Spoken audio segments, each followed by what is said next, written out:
بسم الله الرحمن الرحيم. حبايبي ولادي أبطال الصف الثالث الإعدادي، كل سنة وانتم طيبين وسنة جديدة وسعيدة عليكم إن شاء الله بإذن الله. هنتابع مع بعض منهج العلوم من كتاب الامتحان. هنشرح إن شاء الله كل حاجة ونبسط كل حاجة. منهج سهل وبسيط، وإن شاء الله بإذن الله كلنا نجيب الفول مارك بالمتابعة. المنهج عندنا الترم ده يا أبطال، الوحدة الأولى بتتكلم عن القوة والحركة. هندرس بقى الحركة في اتجاه واحد والكميات الفيزيائية وكل ده هناخده بالتفصيل. الوحدة التانية بتتكلم عن الضوء والطاقة الضوئية والمرايا والعدسات. الوحدة التالتة بتتكلم عن الكون والنظام الشمسي، ازاي الكون اللي خلقه ربنا سبحانه وتعالى، وازاي الأنظمة فيه والنظام الشمسي بتاعنا ده اتوجد ازاي، والنظريات اللي بتفسر وجوده. الوحدة الرابعة بتتكلم على التكاثر والانقسام الخلوي والتكاثر الجنسي والتكاثر اللاجنسي، وكل ده ان شاء الله بإذن الله هناخده مع بعض بالتفصيل ونبسط في كل حاجة بإذن الله. هنبدأ مع بعض ان شاء الله الحركة في اتجاه واحد، ده الدرس الأول. الدرس الأول في الوحدة الأولى. يعني ايه حركة يا أبطال؟ يعني ازاي أقول على جسم ان هو بيتحرك؟ يعني هو عكس الحركة ايه؟ السكون. فلازم الجسم يكون بيتنقل من موضع اللي هو فيه لموضع تاني. طب ده بياخد وقت في الكلام ده ولا ما بياخدش؟ ايوه، خلال مرور الزمن. يعني ايه؟ هو الزمن بيقف؟ يعني انا قدامي دلوقتي جسم اهوت، مثلا الكوباية دلوقتي الساعة 9 ودقيقة، شلتها حطيتها في حتة تانية بقت 9 ودقيقة وثانية، كده اتحركت ولا ما اتحركتش؟ يبقى اتنقلت من موضعها لموضع تاني خلال ايه؟ خلال مرور الزمن. طب بصوا معايا في الصورة دي. دلوقتي ده عداء بيحاول ان هو ايه؟ يقفز على حاجز. دلوقتي هو بيتحرك، بيتنقل من مكان اهو، من موضع لموضع تاني، وفي مرور الزمن.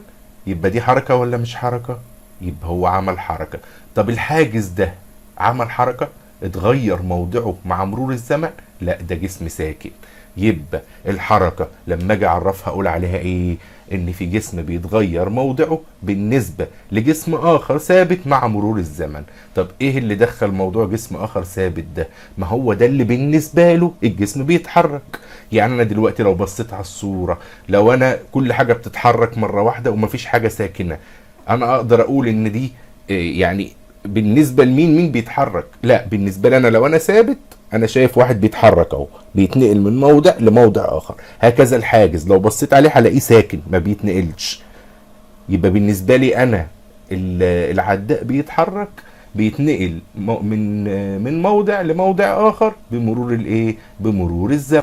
طيب دلوقتي انا عرفت الحركة وعرفتها. طيب عايز اعرف ايه انواع الحركات.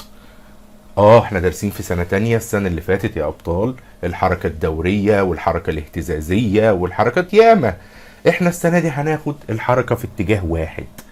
يعني ايه؟ يعني قدام او ورا، يمشي في خط مستقيم لقدام او ورا.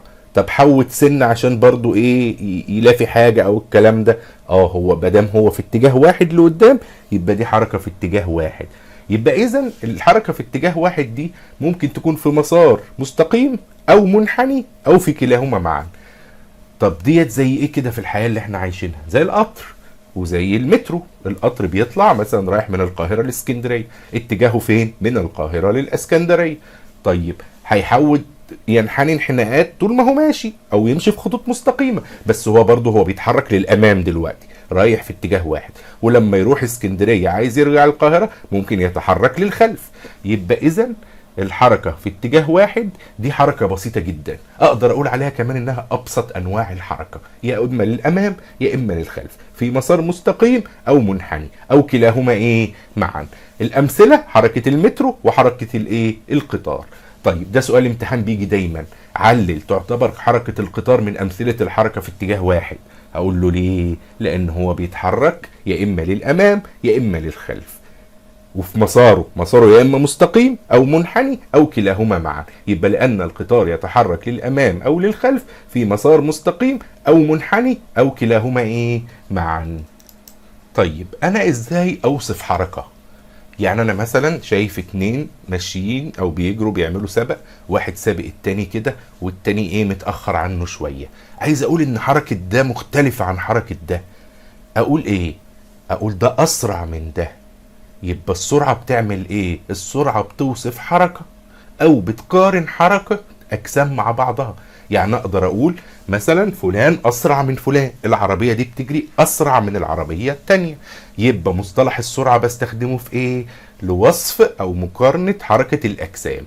بصوا معايا في الصورة يا ابطال، هتلاقوا مثلا الشيتا اللي هي الفهد والضبع. معروف ان الشيتا اسرع حيوان بيجري على وجه الارض.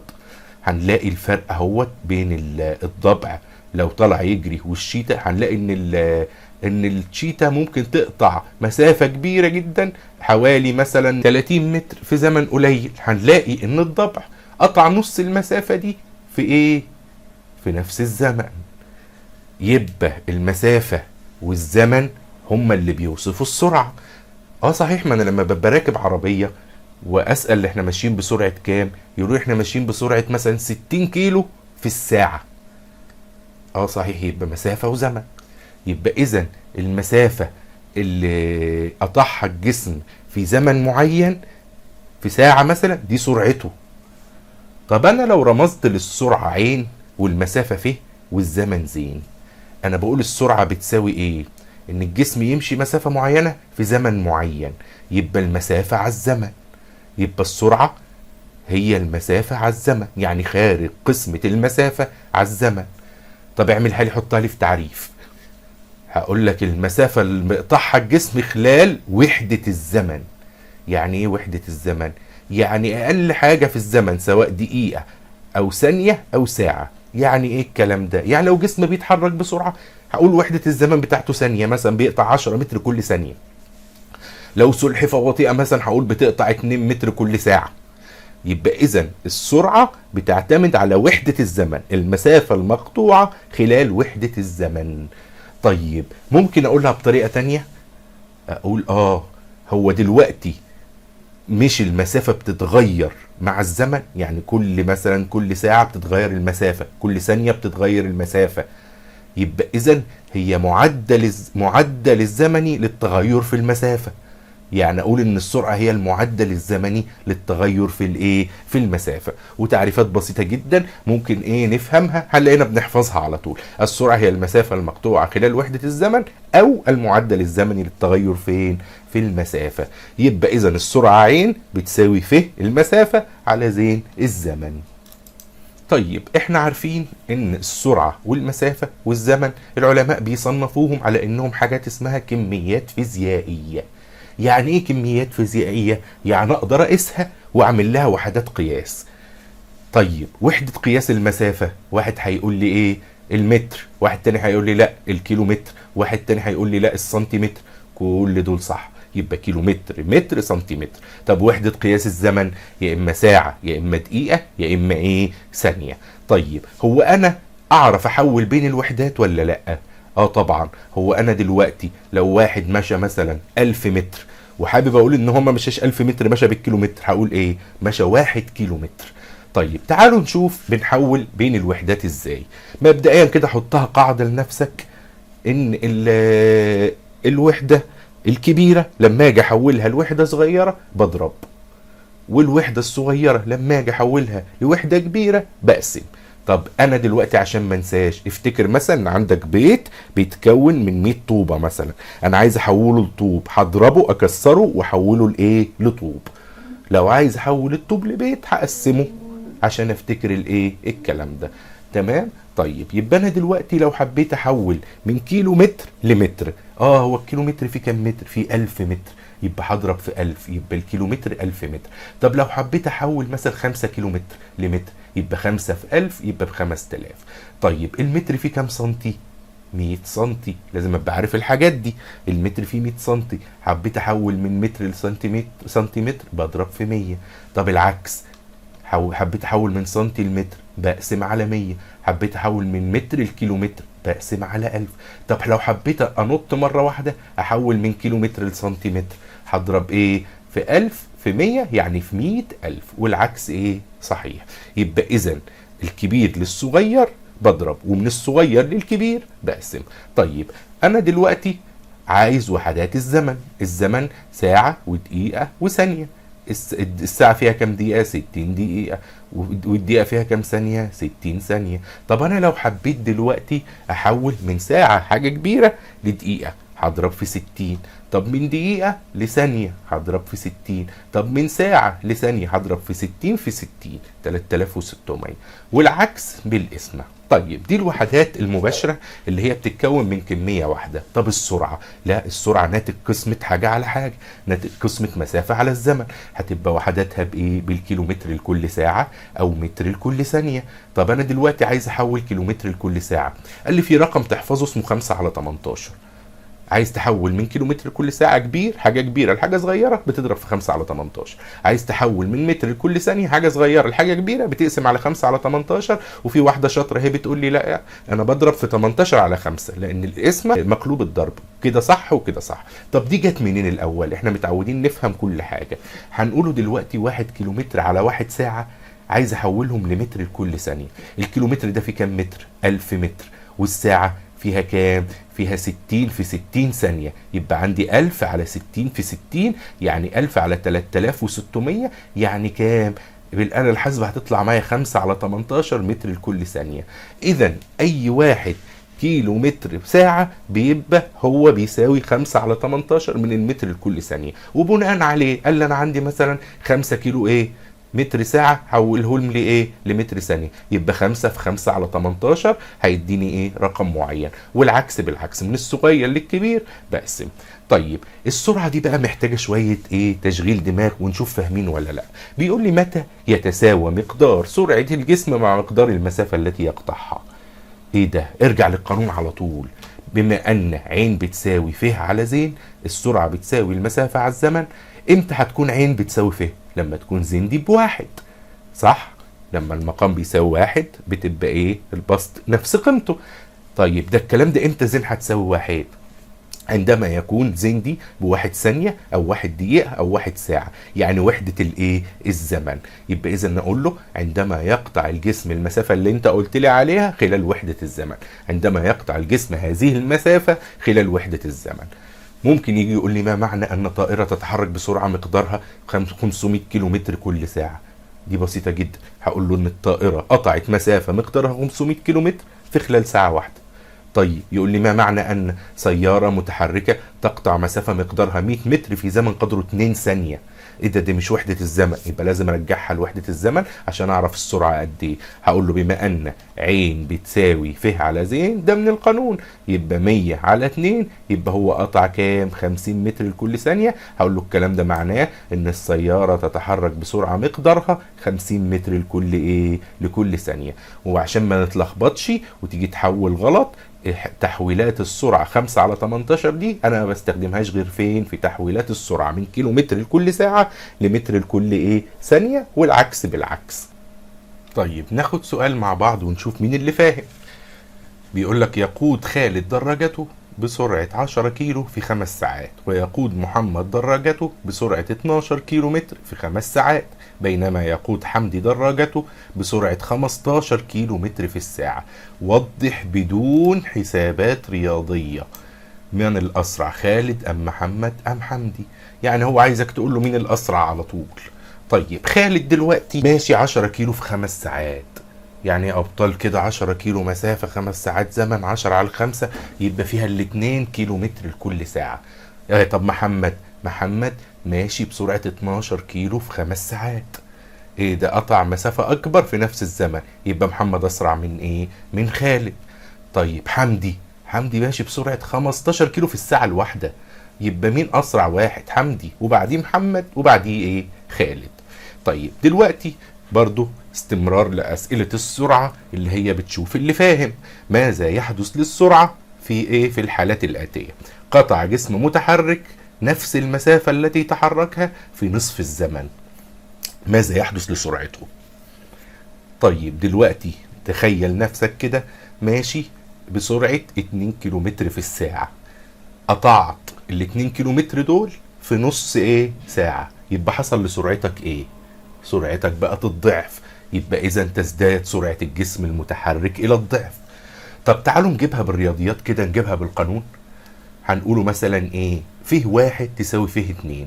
فيه واحد دي المسافة الأولانية، وفيه اتنين المسافة التانية. ما انت قطعت نفس المسافة بالظبط في نصف الزمن، أو الجسم قطعها. طيب وبالتالي زين اتنين الزمن التاني هيساوي نص زين واحد الزمن الأول. والقانون عندي عين واحد هيساوي فيه واحد على زين واحد، وعين اتنين هيساوي فيه اتنين على زين اتنين. الابطال الشاطرين في الرياضيات هيقول لي ايه؟ اعوض عن ايه؟ هعوض عن فيه واحد بفيه اتنين بفيه واحد لانها نفس القيمه، وعوض عن زين اتنين بنص زين واحد اللي هي نفس القيمه من الايه؟ من اللي انا اثبته فوق. يبقى ايه هيساوي الكلام ده؟ هطلع النص فوق، يبقى 2 فيه واحد على زين واحد هيساوي 2 عين واحد. يبقى عين 2 تصبح ضعف عين ايه؟ تصبح ضعف عين واحد. طيب قال لي السؤال التاني، استغرق جسم متحرك ضعف الزمن لقطع نصف المسافة، ماذا يحدث للسرعة؟ هقول له ان الجسم دلوقتي، تخيل نفسك كده انت ماشي قطعت، بدل ما كنت قطعت الاول كيلومتر 2 كيلومتر في ساعة، لا انت قطعت نص المسافة دي كيلومتر في ايه؟ في ساعتين. ايه ده؟ يعني سرعتك حصل لها ايه؟ طبيعي ان سرعتك كده ساعتين وبتاع هتطلع ربع اللي انت كنت ماشي بيه. يبقى تقل سرعة الجسم المتحرك الى ايه؟ الى الربع. طب تعالوا نشوف فكرة الحل. المسافة التانية بتساوي نص المسافة الاولانية، يبقى فيه 2 هتساوي نص فيه ايه؟ واحد. وعندي الزمن التاني ضعف الزمن الاولاني، يبقى زين واحد هتساوي 2 زين 2 هتساوي 2 زين واحد. والقانون بيقول لي عين واحد يساوي فيه واحد على زين واحد، وعين اتنين بيساوي فيه اتنين على زين اتنين. عوض بقى يا بطل. اشيل فيه اتنين دي واحط ايه؟ احط مكانها نص ايه؟ فيه واحد. واشيل زين اتنين واحط مكانها ايه؟ اتنين زين واحد. هيطلع كده الكلام ده 2 هتروح مع هتنزل تحت تبقى ب4، هيبقى ربع عين واحد. يبقى عين 2 تصبح ايه؟ ربع عين واحد. يبقى الحل تقل سرعة الجسم المتحرك الى الربع. هو غالبا ما بيطلبش مني الاثباتات الرياضية، وبيقول لي ايه السؤال على طول، وانا ببقى ايه فاهمه، فهقول له ايه؟ تقل سرعة الجسم المتحرك الى الربع. ودي طبعا امثلة ان احنا هنعوض بارقام بدل الايه؟ بدل الاثباتات الايه؟ الرياضية، تطبيق عددي يعني. طيب تعالوا بينا يا أبطال نشوف إيه العلاقة بين السرعة والمسافة والزمن. مبدئيا كده تخيل نفسك ماشي بسرعة 2 كيلو متر لكل ساعة، وبعدين لقيت نفسك غيرت سرعتك خليتها 4 كيلو متر في الساعة. يبقى إيه اللي حصل للمسافة؟ انت قطعت مسافة أكبر بس الزمن إيه؟ ثابت. إيه ده؟ طب ما بالتالي سرعتك هتزيد. يبقى إذن السرعة مع المسافة يبقوا علاقة طردية. علاقة طردية يعني ايه؟ يعني كلما زادت السرعة اوتوماتيك كده هتزيد معاها المسافة، بس على شرط ان الزمن يكون ثابت. امال انا هحكم ازاي؟ ما هو لو الزمن زاد كمان هتبقى بتخش بقى في حسابات يام. لا، هي كلما زادت المسافة المقطوعة فيه تزداد السرعة عين عند ثبوت مين؟ عند ثبوت الزمن. يبقى دي علاقة طردية بين السرعة والمسافة. طيب تعال نشوف علاقة السرعة بالزمن. انت دلوقتي مشيت مسافة 2 كيلو في ساعة، مشيت تاني ال 2 كيلو دول في ساعتين. يبقى ايه اللي حصل لسرعتك؟ سرعتك قلت للنص والزمن زاد لساعتين. يبقى كلما زاد الزمن قلت السرعة، وكلما زادت السرعة قل الزمن الايه؟ المستغرق. يبقى اذا علاقة الزمن بالسرعة علاقة عكسية. يبقى اذا كلما زاد زمن الجسم المتحرك زين تقل السرعة عند ايه؟ عند ثبوت المسافة فيه. ما هو انا لازم اثبت ايه؟ متغير في الثلاثة عشان اقدر اقيس. طيب هيجي يقول لي علل. تزداد سرعة الجسم المتحرك كلما زادت المسافة المقطوعة خلال نفس الزمن. ليه؟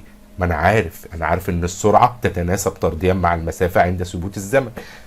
طيب يجي يقول لي تزداد سرعة الجسم المتحرك كلما قل الزمن المستغرق لقطع نفس المسافة. هقول له لأن السرعة تتناسب عكسيا مع الزمن عند ثبوت المسافة. طب دي إجابة شافية وكافية؟ أيوة طبعا شافية وكافية، لأن أنا عارف إن مادام في تناسب عكسي يبقى كلما زاد ده هيقل ده، وكلما قل ده هيزيد ده أوتوماتيك. إحنا متعودين دايما يا أبطال لما يبقى عندي قانون من 3 متغيرات، زي مثلا قانون السرعة عين بتساوي فيه على زين، أنا عشان ما لخبطش نفسي بحطه في ايه؟ في مثلث. ازاي؟ اهو بحط عين هنا والبسط فيه فوق والمقام زين ايه تحت. وحبيت اعرف السرعة بخبي السرعة واعرف ان هي المسافة على ايه، على الزمن. حبيت اعرف المسافة اخبي المسافة يبقى هي السرعة في الزمن. حبيت اعرف الزمن هخبي الزمن يبقى المسافة على السرعة. طبعا احنا متعودين على الموضوع ده وفاهمينه كويس. طيب دلوقتي هيديني امثله بقى علشان اشوف ايه، يشوفني ان انا فاهم ولا لا. مثال واحد: سياره تعمل بالطاقه الشمسيه تقطع مسافه قدرها 100 متر في 4 ثواني، ما سرعه هذه السياره؟ ده مثال مباشر جدا. المسافه عندي كام؟ في ب100، والزمن عندي كام؟ زين ب4، وانا عايز عين. بما ان عين بتساوي ف على زين يبقى 100 على 4 يديني 25. 25 ايه؟ اوعوا تنسوا يا ابطال، متر لكل ثانيه. ما انا طلعت كميه، لازم اعرف اللي ايه، اعرف الناتج ايه، متر ولا ثانيه ولا دقيقه؟ لا، متر لكل ثانيه. طيب مساله تانية: تتحرك سلحفاه بسرعه 2 سنتي في الدقيقة لمدة 10 دقايق. السلحفة بتتحرك 2 سنتي في الدقيقة. ما المسافة التي قطعتها السلحفاة؟ أنا عايز الإيه؟ المسافة أخبي فيه.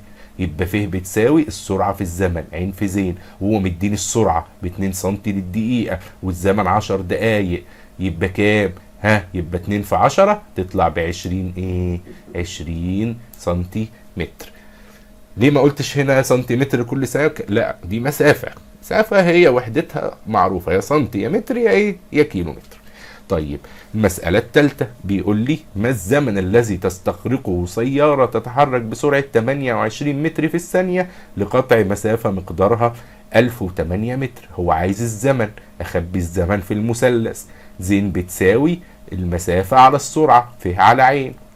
هقسم ف اللي هي 1008 متر على عين اللي هي السرعة 28 متر، هيديني 36. 36 ايه؟ 36 ثانية. ندخل بقى في أمثلة أصعب شوية، ومفيش حاجة صعبة على اللي فاهم.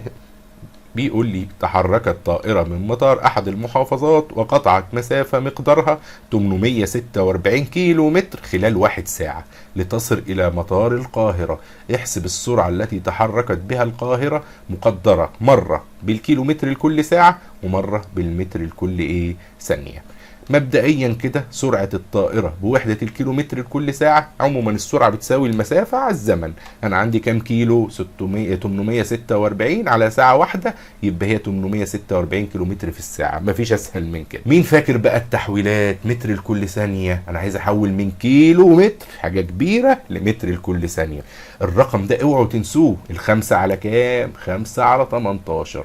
هضرب ال 846 في 5 على 18 عشان يديني الناتج بالايه؟ بالمتر لكل ثانيه، اللي هو 235 ايه؟ متر لكل ثانيه. طيب مثال كمان: يسافر ماجد بسياره سرعتها 50 كيلومتر كل ساعه، بينما تسافر ليلى بسياره اخرى سرعتها 22 متر لكل ثانيه. ايه ده يا ترى؟ مين اسرع؟ لا، ما هو انا لازم احول، انا مش هينفع بالنظر كده اعرف. طيب هو طالب مني ايه؟ وضح بالحسابات الرياضية اي السيارتين اسرع. نمرة 2: احسب مقدار الفرق في المسافة بين السيارتين مقدرة بوحدة الكيلو متر بعد مرور ساعة من انطلاقهما معا. يبقى هو عايزهم بوحدة الكيلو متر، يبقى انا اسهل لي اعمل ايه؟ احول سيارة ليلى اللي ماشية ب 22 متر لكل ثانية دي للكيلو متر. طب انا بحول من ايه؟ من صغير هنا لكبير. هعمل ايه؟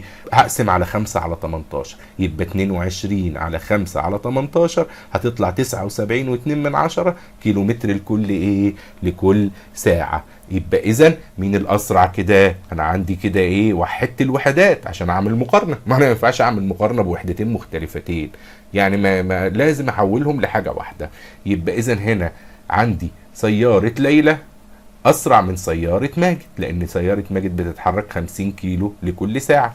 طيب كده بقى عندي ايه؟ المطلوب الاولاني خلص. قال لي احسب مقدار الفرق في المسافه بين السيارتين مقدرة بوحدة كيلو متر بعد مرور ساعة. مرور ساعة هو أصلا ده 50 كيلو متر كل ساعة، وده 79.2 كيلو متر كل ساعة. يبقى الفرق في المسافة بين السيارتين هعمل إيه؟ هطرح 79.2 ناقص 50 هيديني 29.2 كيلو متر بس، لأن دي إيه؟ دي مسافة.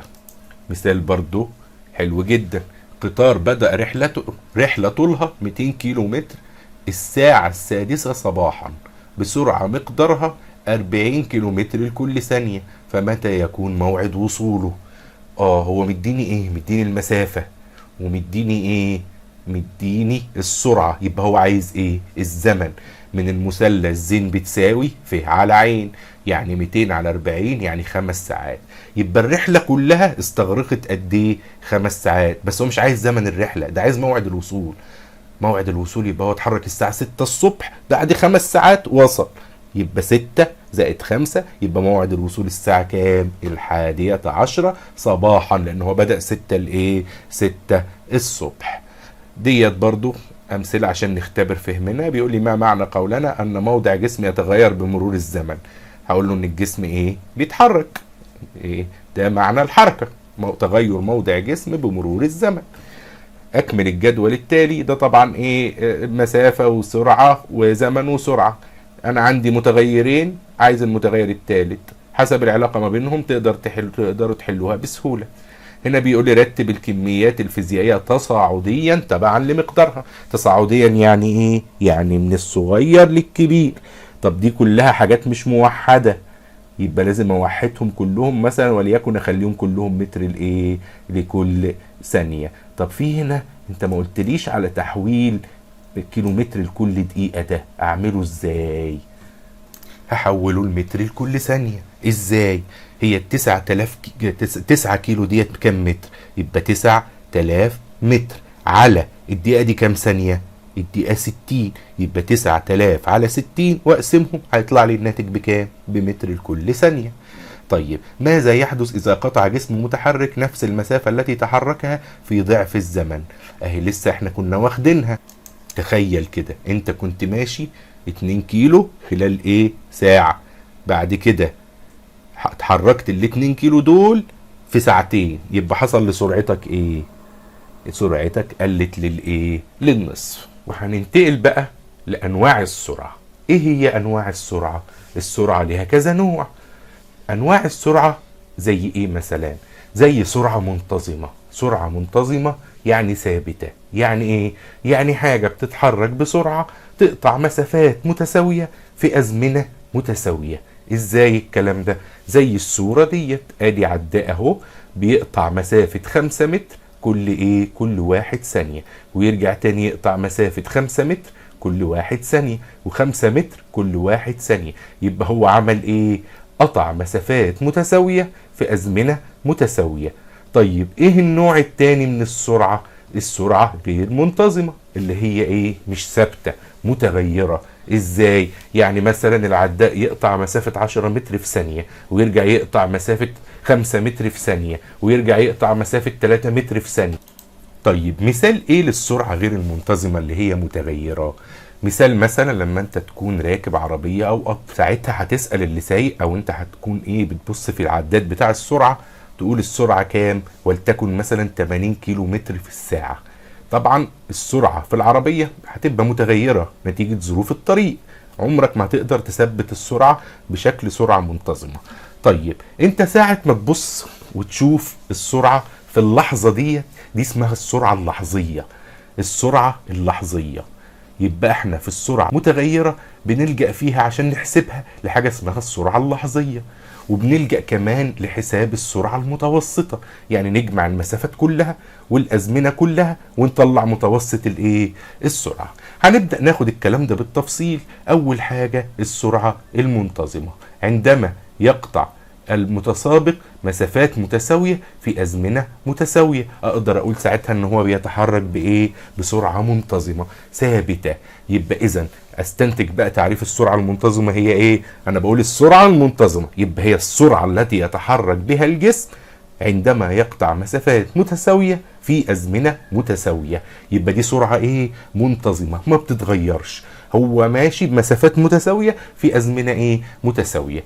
طيب يجي يسألني سؤال بيتكرر برضو في الامتحانات، يقول لي سيارة تتحرك بسرعة منتظمة مقدارها 70 كيلو متر لكل ساعة. ما معنى الكلام ده؟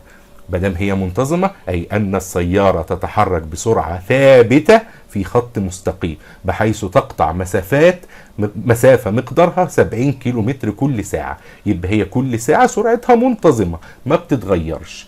طيب دلوقتي ايه اللي في حياتنا سرعته منتظمة لا يمكن تتغير؟ مثلا في الفراغ الضوء، الموجات الكهرومغناطيسية. طبعا هو الضوء جزء من الموجات الكهرومغناطيسية، لان موجات الراديو دي موجات كهرومغناطيسية. الضوء ده بيمشي في الفراغ بسرعة ثابتة ما بتتغيرش، مقدارها كام؟ 3 في 10 أس 8 متر لكل ثانية.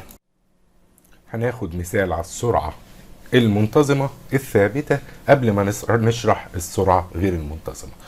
هنا تحرك جسم، المثال بيقول تحرك جسم في خط مستقيم بسرعة منتظمة، وسجلت المسافات التي قطعها هذا الجسم في أزمنة مختلفة، سجلت كما بالجدول التالي. قطع مسافة 10 متر في 5 ثواني، و20 متر بعدها ب5 ثواني، يبقى كله 10 ثواني، يعني كل شوية زود 5 ثواني. س متر في 15 ثانية، 40 متر 20 ثانية، 50 متر صاد ثانية. اللي احنا ملاحظينه ايه يا ابطال؟ هتلاقي ان هو بيتحرك 10 متر كل 5 ثواني، يبقى سرعة منتظمة. بيقول لي احسب سرعة الجسم. رقم 2، ما قيمة كل من س وصاد؟ طبعا انا ممكن كلنا نجيب س وصاد بالنظر كده، ان هتبقى س 10 20 30 لانها سرعة منتظمة، وصاد هتبقى 25. طب تعالوا نحلها مع بعض. الجسم بما انه بيتحرك بسرعة منتظمة، وقانون السرعة بيقول عندي المسافة على الزمن، هاخد كل القيم دي واقسمها على بعضها. 10 على 5 بتساوي 20 على 10 بتساوي 40 على 20، يبقى السرعة بتاعته المنتظمة كام؟ 2 متر لكل ثانية. انا عرفت كده قيمة السرعة. اقدر اجيب المسافة من القانون. المسافة س بتساوي المسافة عموما بتساوي الزمن في السرعة، او السرعة في الزمن. يعني 2 في، انا عايز احسب س يبقى اللي تحتها 15 زمانها 15، تطلع الاجابة 30 متر. طيب صد ده صد ده زمن، وقانون الزمن بيقول بيقول المسافة على السرعة، وانا عندي السرعة عندي منتظمة هي 2، يبقى 50 على 2 بيساوي 25 25 ثانية. ندخل بقى على السرعة غير المنتظمة يا ابطال. خلينا نبص على الشكل اللي قدامنا ده. هنلاقي هنا عداء بيمشي 5 متر في 1 ثانية، وهنا 7 متر في 1 ثانية، وهنا 9 متر في 1 ثانية، وهنا 10 متر في 1 ثانية. ده يعني سرعته كل شوية بتزيد بتتغير، يبقى سرعته غير منتظمة. يعني هو قطع مسافات غير متساوية في أزمنة متساوية اللي هي ثانية واحدة. طيب وهنا العداء التاني عمل العداء التاني مشى 5 متر في ثانية واحدة اهو، وبعدين رجع قطع 5 متر تانيين بس في ثانيتين، ورجع قطع 5 متر بس في 3 ثواني، ورجع قطع 5 متر بس في 4 ثواني. يعني الأداء قطع مسافات متساوية في أزمنة غير متساوية. طيب عشان أنا أطلع تعريف للسرعة المنتظمة من اللي أنا فهمته ده، هقول هي عكس السرعة الأولى، هي السرعة التي يتحرك بها الجسم عندما يقطع مسافات غير متساوية في أزمنة متساوية. بس كده؟ لا، أعكسهم، او مسافات متساوية في ازمنة غير متساوية. طب هنا ممكن يجي لي سؤال ويقول لي علل. يتحرك مترو الانفاق بسرعة غير منتظمة. ما هو ده الطبيعي فعلا، مترو الانفاق كل شوية بيقف ويمشي بسرعة ويمشي بالراحة والكلام ده. طيب اقولها له ازاي بناء على التعريف؟ هقول له لان المترو يقطع مسافات غير متساوية في ازمنة متساوية، او يقطع مسافات متساوية في ازمنة غير متساوية. طيب ناخد مثال على الكلام اللي فات ده.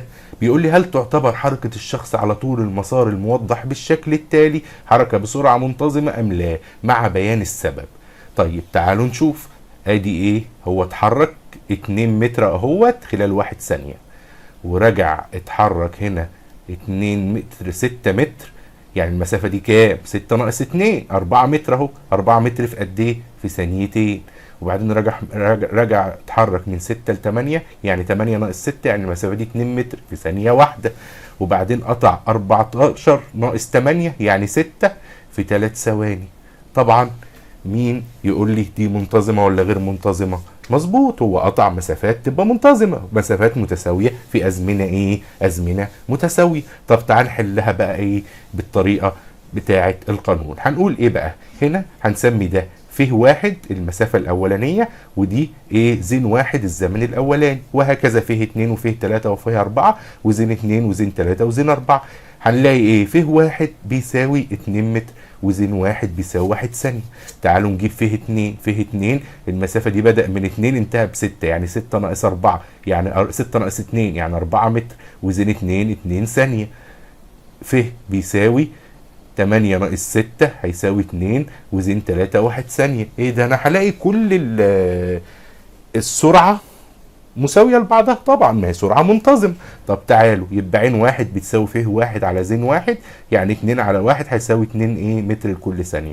وعين 2 بالتعويض المباشر هلاقيها 2 متر على كل ثانية، وهكذا. هلاقي عين واحد تساوي عين 2 تساوي عين 3 تساوي عين 4. يبقى اذا الشخص بيتحرك بايه؟